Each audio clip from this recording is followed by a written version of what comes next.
Well, this is Emilio Ramos, preaching pastor of Heritage Grace Community Church. We are so blessed that you've decided to join us, watch our sermons, and watch our content here at heritagegrace.com and on Facebook. Just please remember, our sermons are here to bless you, but they are certainly not here to replace the preaching and the teaching from your local church. With that, if you've liked the material, the sermons, and the preaching here, be sure and like our Facebook page, share, and join us again. God bless you. And there are a lot of people who have really, I would say, absolutely compromised in their view on Genesis 1 through 3, the genre, how you interpret it, the hermeneutic for understanding Genesis, in an effort to harmonize that with science. Yes, brother?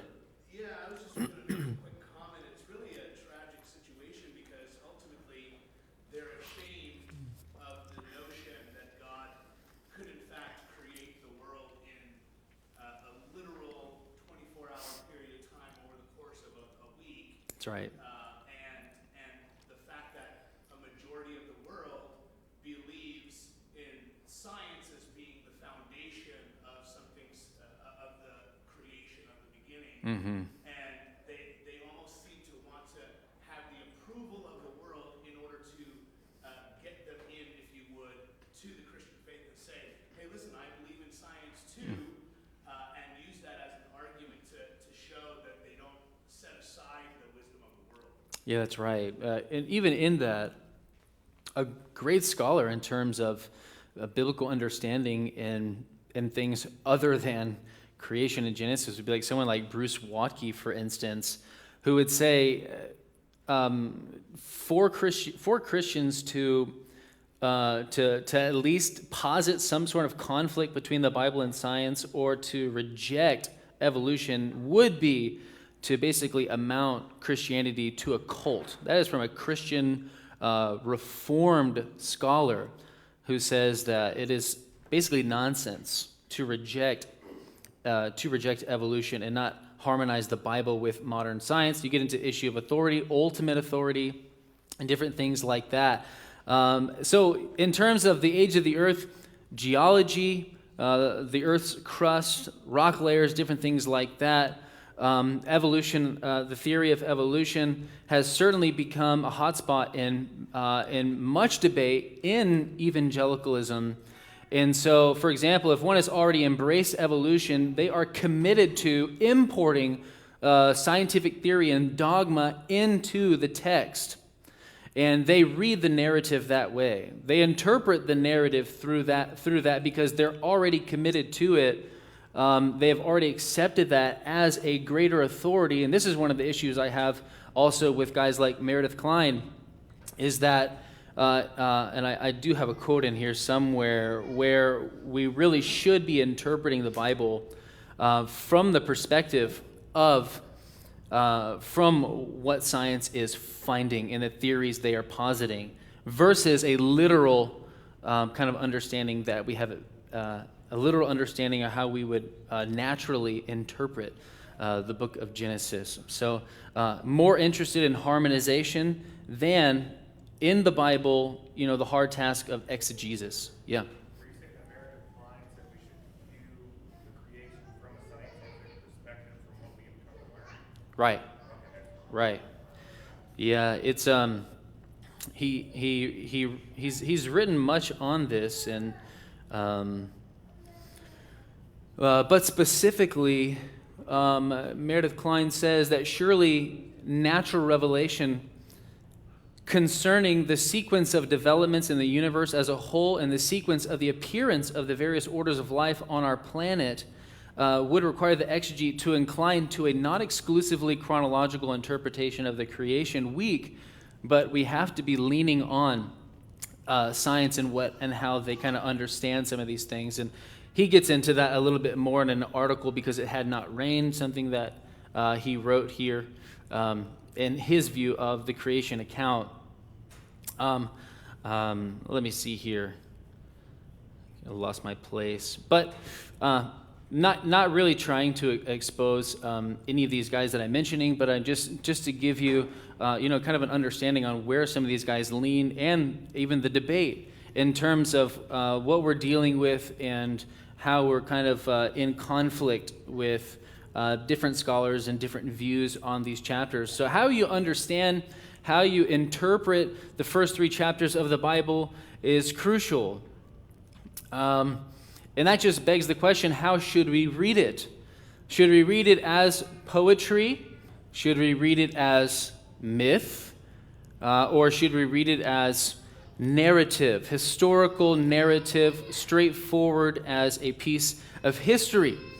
And as we just mentioned, many interpreters of this text think that a face value literal interpretation of the creation account creates too many difficulties between modern science and the Bible. So they would say that modern science doesn't make it possible to believe or take the creation account literally, as we mentioned. Either there's an issue of authority here, there's an issue of trust here, and so for many of the modern scientific theory is what drives their interpretation. And things outside of the Bible, as a principle, we recognize you cannot remain a consistent exegete of the Bible if you are doing eisegesis. That's the opposite of consistent exegesis, but you need to apply a consistent method of interpretation, and that is what hermeneutics are.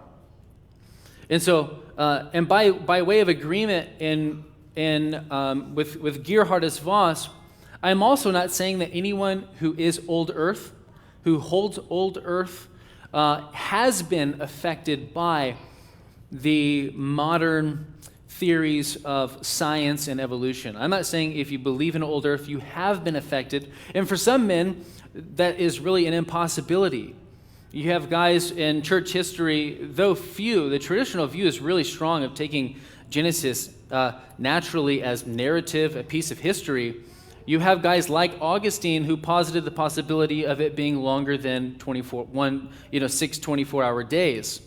He's someone who couldn't have been affected by modern theories of evolution because those really originated within the 1700s, 1800s now, and so it really is something that is more current. And also, I'm also not saying, and this could be controversial, that anyone who embraces a form of evolution is automatically anathema either. One of my favorite scholars, for instance, and this might come as a shock to some of you, B.B. Warfield, it was around 30 years old after he became a Christian that he said, "I am a Darwinian of the purest water." B.B. Warfield, the same guy who gave us the inspiration and authority of Scripture, a high view of Scripture, and it's good to note that he went on to reject evolutionism or the evolutionary theory as it was stated scientifically because it did not allow for any supernatural intervention of God to create the soul of man. And again, I'm not trying to even expose B.B. Warfield, but he certainly struggled with what he believed about science and evolution, like I know many are in terms, because if you go and you read some of these guys like Tremper Longman, Bruce Watke, I'm still finding out where Meredith Kline is on evolution itself, but B.B. Warfield, Tim Keller, some of these guys who I really respect, who were on faculty, like guys like Tim Keller on faculty at Westminster, a highly esteemed seminary who teaches Reformed doctrine, same guys like B.B. Warfield when they were at Princeton, and different guys. So it's not the easiest issue that we're talking about here in terms of the age of the earth. I don't want to make it sound like for instance, I don't want to teach this arrogantly, or I don't want us to come across as if we have nothing to learn in terms of the doctrine of creation, or that there aren't things that we really need to think through. Though I do think that these men are wrong in terms of the method that they have gone about to interpret Genesis, and by way of importing scientific dogma into the text, and therefore allowing that to be their driving factor, in terms of the exegesis. Yes, brother. I think another important aspect is to point out what it should mean to us when we hear science. And it's kind of what you mentioned earlier, which is it's secular science. That's right. It has no room for anything supernatural. Nope. Because even the notion of modern science still takes into account, or should take into account, that the first Britannica encyclopedia actually said the age of the earth was about 6,000 years. Right. So, in that sense, modern science did agree, but it wasn't until the influence of Charles Darwin, Lyell, etc., that made science become of a different flavor. So having the secular view versus the non-secular view in mind, we think of science will help us distinguish between who's taking into account the supernatural power of God and who's just trying to keep it purely naturalistic. That's right. That's right. No, I appreciate that. That's right. We need to make that distinction there, because it is science as we know it, and the modern scientific theory of these things that is really driving the issue. And so, but what's interesting, when you get into the interpretation of Genesis, a lot of the guys who believe in evolution, for instance, the theory of even geology, age of the earth, a lot of these guys still actually believe that Genesis is not poetry, which is shocking at first, even when reading these things, because most of them take it figuratively, or they take it non-literally, but they would still say there's absolutely no poetry, which is what many fall back onto. Not all of them, but a lot of them do. But Bruce Watke, for instance, an evolutionist, says that Genesis 1 is not poetry, but neither is it to be taken literally. And here we're talking about how do we understand Genesis? How do we exegete Genesis if it's not narrative? You see what I'm saying? It can only be a certain genre. In the Bible, there are only certain genres that really kind of everything fits into pretty well, depending on the language, depending on the syntax and different things that we can kind of measure and categorize, classify to a certain genre. And Genesis uses something called wow consecutives in Hebrew, and it's still something, I've studied Hebrew, but no scholar in Hebrew, so I'm not to be trusted with Hebrew, really. So, but you should believe what I'm saying. But it has something called, it's not controversial, it has something called wow consecutives, which is something that is used in narrative genre, which is something, it means that there is a sequence in the narrative, and there's action, there's progress, it's moving forward, and then this happened, and then this happened. Everything that you would expect to find in narrative is right smack in the middle of Genesis. That's why I think we need to apply a consistent hermeneutic in terms of Genesis and treat it as narrative. That's exactly what it is, and we'll get into that. We'll get into that here. But specifically, we believe that the creation account is literal. It means what it says at face value. It's a literal narrative summarizing of God's acts of creation, which he accomplished in 6 24-hour days. And so we believe that when you go to Genesis 1, you should expect to find truth there about what God did, not figurative language and not something that is to be taken non-literally, right? It really just kind of amounts to nothing. We believe it actually amounts to something. We believe it's clear, it's straightforward. You should expect to find something true there in terms of what's written. Yeah. What do you say that those who say that the word day means a long period of time as opposed to? It certainly can mean long period of time, and we'll get into this a little bit more as we get into the study. But what is interesting is that every time in the Bible that you have a cardinal number, just like 1, 2, 3, the second day, third, fourth, and the use of yom, the Hebrew word for day, every time it is literal, just from the outset. And we'll get into that more, specifically day. And not to mention the fact that man's work week is modeled after God's creation work week of 6 days. When you get into like Exodus 20:11, for instance, you have our work week being modeled after his, exactly after his. That's the reason why we do the things we do in 6 days, specifically in that time under the law. Yes, brother? One of the criticisms of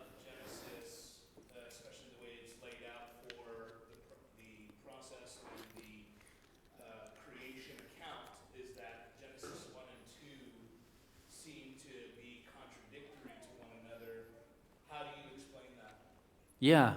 Oh, well, we'll go ahead and get into some of that, I guess. No, but it's actually. I was really saving this. Should I get into it now? Yeah, I'll get into it a little bit now. If you want to go ahead and this is actually one of Klein's arguments as well, but specifically. It all depends on how you read the text and how you understand the Hebrew in some of this, but it's actually pretty straightforward. If you want to just open your text to Genesis 2. Genesis 2.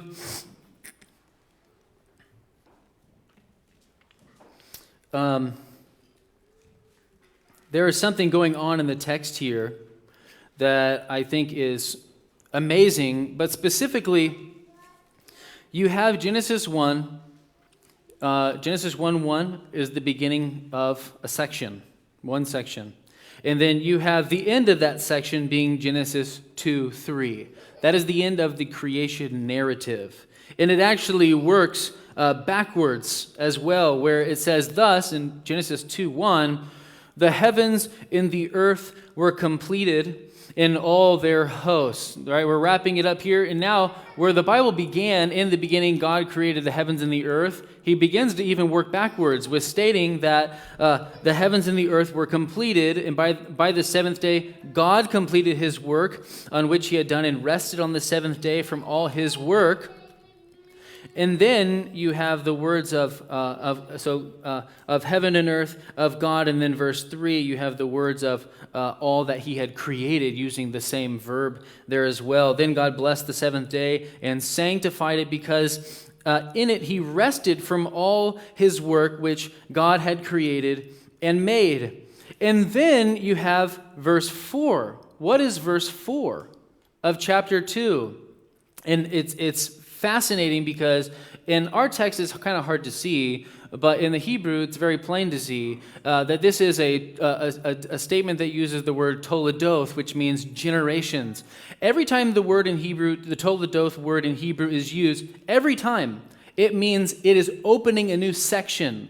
That's the word used for generations. Like if you skip over to chapter 5, for instance, if you skip over to chapter 5, verse 1, this is the book of the generations of Adam. It's going to tell us something about Adam, his posterity, his descendants, things like that. It's going to open up a brand new section, though, of course, it is connected to what just preceded it, and it's about to go forward from that. So it's not disconnected from what was just said, but it is at least hinting, it's telling us there's a new section opening up. Some people have said, well, this is just a summary. This is not a summary. Every time that this word is used, it is signaling a new section, where it says, then this is the account of the heavens and the earth when they were created in the day that the Lord God made earth and heaven. So this is beginning a new section. It is not a bookend to the first section, you see. Very crucial.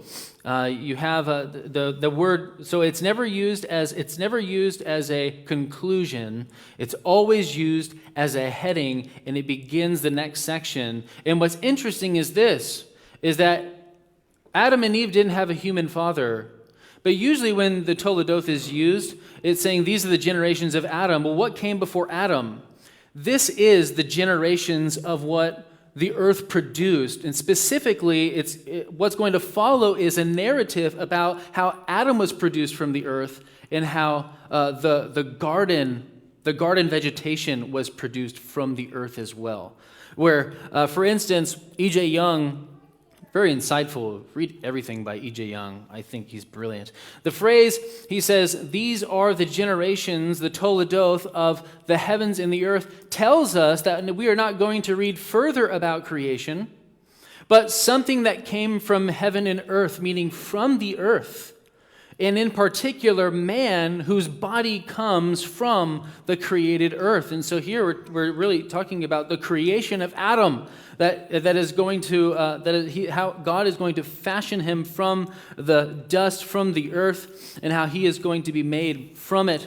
But specifically, the next verse is what people have been troubled with.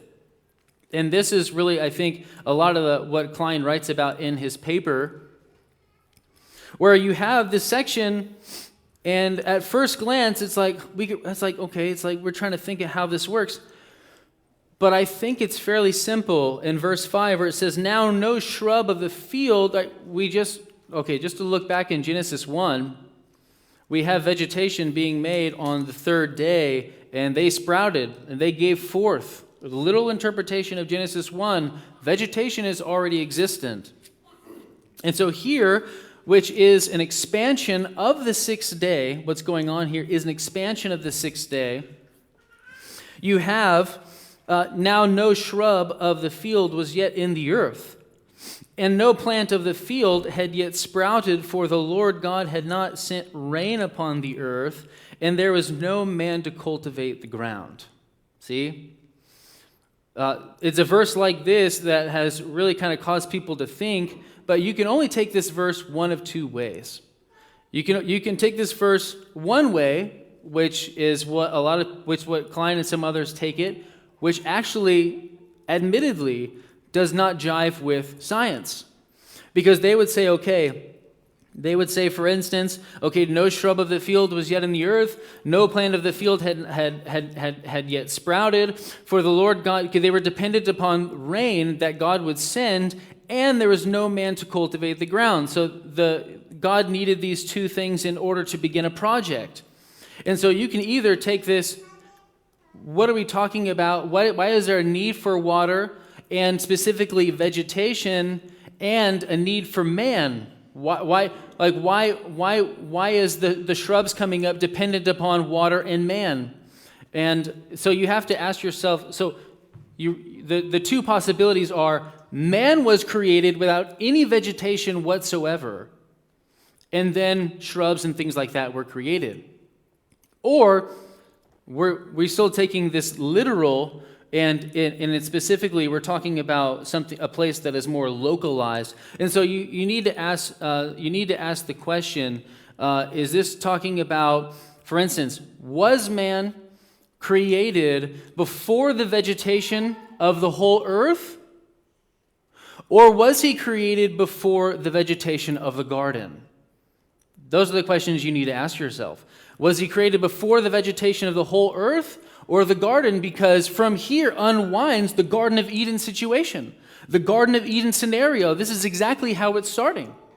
And what is God doing? What plants and man coming together? This is God's project of the Garden of Eden, which works out fantastically. And so it seems that the vegetation is not used universally. It's not being spoken of universally, but restrictively. It's speaking about a location where God is going to place man. Because Adam wasn't created to cultivate the whole earth. He was created and put in the garden to cultivate the garden temple of God. And so what I think is that this verse, the vegetation here is being used not universally, but it's being spoken of restrictively, a specific area, because God had designed a specific location for Adam to work here. And so verse 5, as we've been saying, verse 5, it anticipates. Logically so, there's a whole new section here going on with Adam, an expansion of the sixth day, where verse 5 anticipates the fashioning of God's garden temple, called Eden, where he would place his priest-like image bearers to work, keep, and guard the divine dwelling place of God. That is what's going on. So it's a restrictive use of vegetation, and even the words with field and everything, they overlap throughout the next two chapters, that they belong to the garden situation here. And so verse 5 anticipates the kind of relationship, right, that man would live with his God, in relation to his God, and subsequently man's fall into sin, that the world would generate man. He would be produced from the earth, but that sin would also he would also return to it because of his sin, because of death as well. And so I think that is the easiest way, a straightforward way of making sense of verses like that have puzzled some. But it's either, and how I see it is, you either embrace like man, the Bible saying that man was created before vegetation, And if that's your old earth position, then you don't jive with science, because man didn't come along until way after the waters and vegetation and other animals and things like that. But if you take it as it's something that is restrictive, it's not something that's universal, it's not speaking about man's creation before vegetation globally, but specifically locally, and then it goes into the garden, the Garden of Eden situation, then it makes perfect sense what that verse means, and I don't think it's confusing at all. But of course, you need to tie some of those pieces together. Any questions on that? Kind of a mouthful, right? Yeah. Well, I think your position makes sense because in verse 8, it says the Lord God planted a garden. Right, exactly. If you were in this position like previously, where God had put vegetation on the whole earth, why is the garden needing planting? Exactly. It naturally and organically opens up to what verse 5 anticipates, and the need for shrubs in man is the garden situation specifically. And so there is I don't see any inconsistency there. I just think that's very plain unfolding of that passage and situation. Yeah. I think verse 9 also, because we know where the tree of the knowledge of good and evil was planted. Yeah. Well, to speak specifically there. That's right. In regards to the garden itself. That's right. That's right. So, brother. Real quick, that's the first time I've heard that position. Yeah. Where did you get that one from? Because I think that makes the most sense, honestly.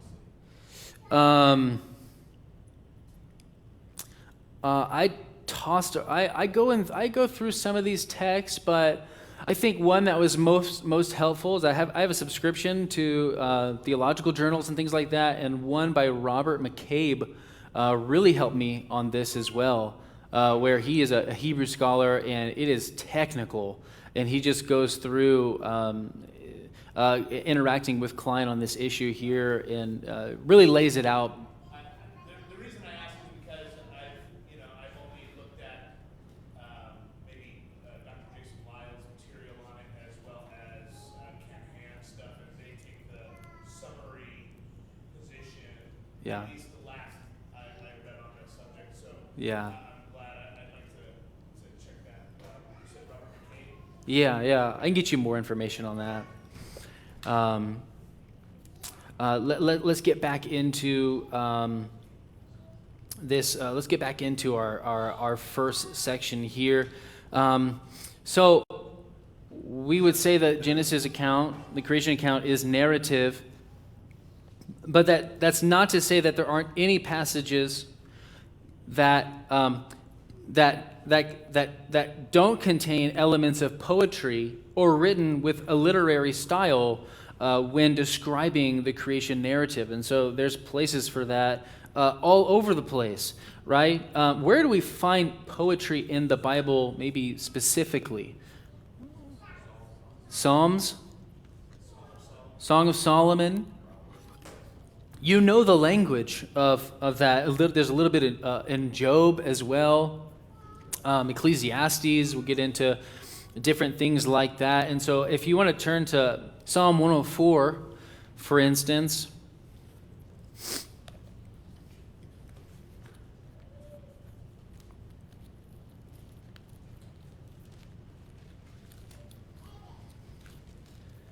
Psalm 104. And I'll read, and this is such a wonderful account of creation, but you see poetic elements in it, and things that are not in the creation narrative. And even so, it's not highly poetical, but you do see the elements of poetry here. For instance, Psalm 104, starting in verse 5, He established the earth upon its foundations, so that it will not totter forever and ever. You covered it with the deep as with a garment. The waters were standing above the mountains. At your rebuke they fled. At the sound of your thunder they hurried away. The mountains rose, the valleys sank down to the place which you established them. For them, you set a boundary that they might not pass over, so that they will not return to cover the earth. And so there are certain elements of poetry mixed in here. Those are very easy to see. But poetic language really stands out from non-poetic language. You can clearly discern when someone is speaking very plain, earthy, straightforward, versus something that is more poetical. And in poetry, there are literary tropes. There's the use of figurative language, metaphors, words that have an artistic effect and create elaborate word pictures. And the author or poet, he wants you to see what he's experiencing. He wants you to see it. He wants you to hear it. He wants you to taste it, smell it, touch it. He wants to bring you there. He wants to create the whole picture for you. It's not straightforward. It's not just a historical narrative. He's engaging and stimulating your senses in such a way through poetry. And that's what we see. You go to the Song of Solomon. You go to the Psalms. You go to Ecclesiastes, and where some of these different mechanisms are used, and it's very clear what they are. And at first glance, you can tell the difference, right? Because poetry wants to give you a front row to what they are experiencing, want to make you feel like you're there. However, as I've already quoted from E.J. Young, who really is a massive authority in Hebrew, the Hebrew language, and I quote some of these guys because we're speaking about Hebrew, and it's something that I'm not comfortable really teaching over or even pulling my own studies from. And so I just give you some of the things that they say concerning their studies. They're Hebrew scholars and are masters of Hebrew languages, other cognate languages that are related to Hebrew as well. But E.J. Young says Hebrew poetry had certain characteristics, and they are not found in the first chapter of Genesis. Even another Hebrew scholar, John Currid, he states that there is no indication of figurative language in Genesis 1. If the narrative is to be considered imagery, one would expect to encounter many of the essentials of figurative language, but there are none. He says, but there are none, right? But the language of narrative and prose, as I just mentioned, is very different. It's earthy, it's plain, it's linear, right? Something with poetry is poetry is not considered with relating information to you in a sequential way. It's really irrelevant. The order of events and things like that in poetry is really irrelevant, but in narrative, it's very relevant. Everything is, we're in a narrative, you're working from point A to point B. Not so with poetry. A lot of things can be jumbled up in poetry in the genre itself. In narrative, you have a storyline, you have a setting, you have a plot, you have characters, you have normal syntax, you have historical, you have literal language, right? And one might respond that the creation story it's too unique to be taken as historical narrative. It's so unique in specifically what it conveys to us.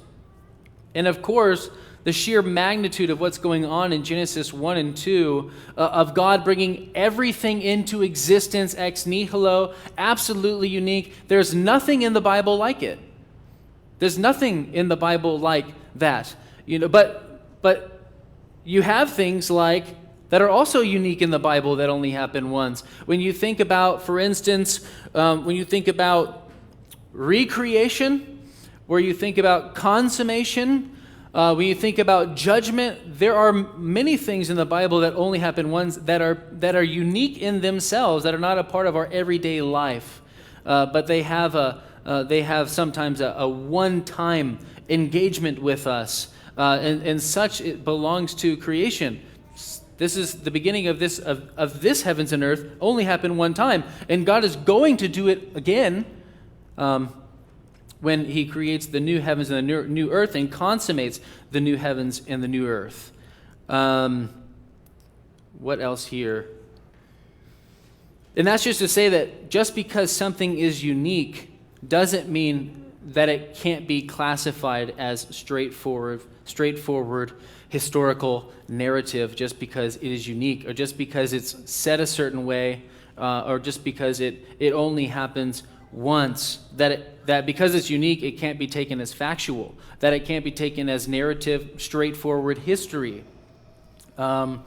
And as one theologian put it, he says that Moses intended to speak factually of what happened at the beginning. There's no indication that Moses meant to speak any other way than factually about how God created the world, with no less historical reality than the chronicler speaks of Hezekiah, or that Luke speaks of the virgin birth of Christ, with no less historical reality and factuality in those things. Any questions on that? Yeah. Yeah, I don't know if you're familiar with Hugh Ross, but he's Mm-hmm. Christian who takes the older position, and That's right. he refers to some of these other accounts in Scripture, or other places in Scripture like Psalm 104 that reference creation. He Yeah. says those are additional creation accounts that we Yeah. need to look to help us determine how God created and Right. before the age of the earth. Right. What would you say about looking at these other parts of Scripture as creation accounts? So I would say that because they fit in a different genre, there is a certain way of studying those.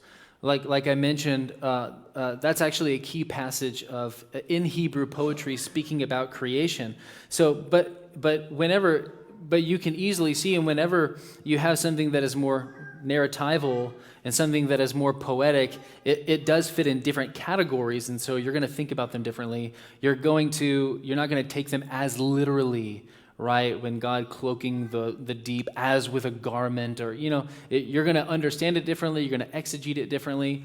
But I don't think because something is poetic, or in reference to speaking about creation as poetry, and then you have something as speaking about creation as narrative, I don't think that the two genres are supposed to cancel each other out. I think they complement one another, but I don't think one is in contradiction with the other, simply because they're in different genres of themselves, in the Hebrew.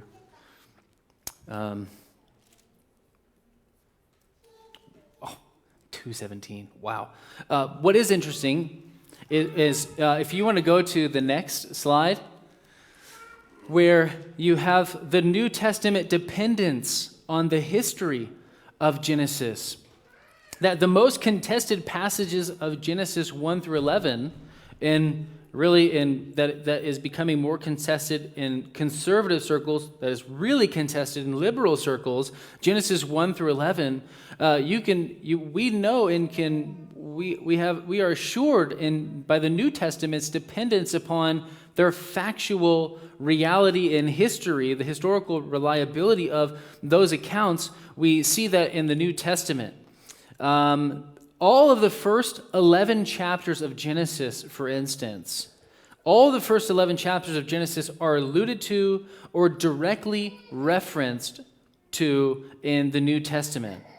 And so to New Testament writers, the early chapters of Genesis were not figurative, but they were true. They were historical. They were authoritative. And there is a study done by Walter Brown where he lists some 71 New Testament references to the early chapters of Genesis. And this is what he concludes. I wrote that up there. I apologize that it's small. But he concludes every New Testament writer refers to the early chapters of Genesis. And here we're talking about Genesis 1 through 11. That which is purported to be either myth or lost in kind of a mythical or poetical kind of, we don't know, a weird type of genre. But he says, number one, every New Testament writer refers to the early chapters of Genesis. Number two, Jesus Christ referred to each of the first 7 chapters of Genesis. He mentioned and referred to each of these, to content in each of the first 7 chapters of Genesis. And 3, all but 8 of the New Testament books, 27 in all but 8 of those books, New Testament books, have reference to Genesis 1 through 11. And 4, every chapter of Genesis 1 through 11 except chapter 8. And I don't debate this, but it's a part of the Noah flood, the Noah account. And so I kind of group some of those chapters together. Here he doesn't. He says that nothing in chapter 8 was referenced in terms of the specific flood situation, though the flood in Noah is referenced multiple times. He says specifically not any content in chapter 8, which is kind of overlapping with the various chapters there. And every chapter, number 5, every New Testament writer apparently accepted these early chapters of Genesis as being historically accurate and founded doctrine upon it, gave exhortations with that in mind as well. Yes? Just to be clear, you're not equating old earth, those who would hold to old earth, as equaling holding to these particular chapters being myth, right? I am not. Okay, because I was going to say, I think the closer you get to the evolutionary type position, Yeah. the more apt you're going to lead towards an allegorical, mythical, Yeah. figurative type picture of Adam and Eve and all that stuff. Right. But excluding the evolutionary portion, you can still hold old earth, You can. still view these first 11 chapters as historical narrative, and so Well, you can and you can't. If we're talking about, for instance, specifically evolutionists, will tie to Genesis 1 and 2. They would say they don't even know what to do with Adam coming from the earth. They dispute that completely. that's what I'm saying, excluding, like I don't even think, I may take a more narrow approach even than you on some of the Yeah. Yeah. aspects, right? Yeah. I have a hard time allowing for that. Right. But I'm saying old earth, excluding evolutionary, you can still hold them Right. to a historical narrative in Genesis 1 through 11. I think so. I think so too. The difficulty and that's good. I think that's true. I agree with that. The difficulty is in what some of these guys are having is since they've kind of thrown away these events, they don't know how to take them. And where does the figurative language stop? You know what I'm saying? Where does the poetry stop? That's why some people say, look at how old these people are. They can't take that as historically reliable. Babel and men creating this, like it has to be a part of like a bigger myth picture. Or it's like if it's poetry, it's not to be taken literal. When is it supposed to be taken literal? You see what I'm saying? Which is why they contest. I have some quotes here by different evolutionists that will shock you in terms of they say I don't know what to do with a literal historical Adam. Yeah, that's why I'm trying to, No, that's good. like, evolution, Yeah, old earth, young earth, like, if you have those 3 buckets, that's right. you can be old earth and not be evolution. That's right.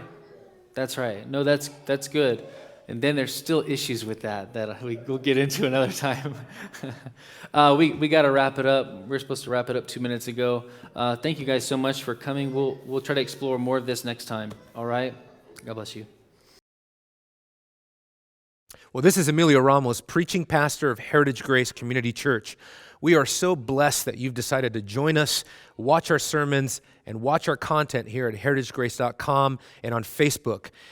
Just please remember, our sermons are here to bless you, but they are certainly not here to replace the preaching and the teaching from your local church. With that, if you've liked the material, the sermons, and the preaching here, be sure and like our Facebook page, share, and join us again. God bless you.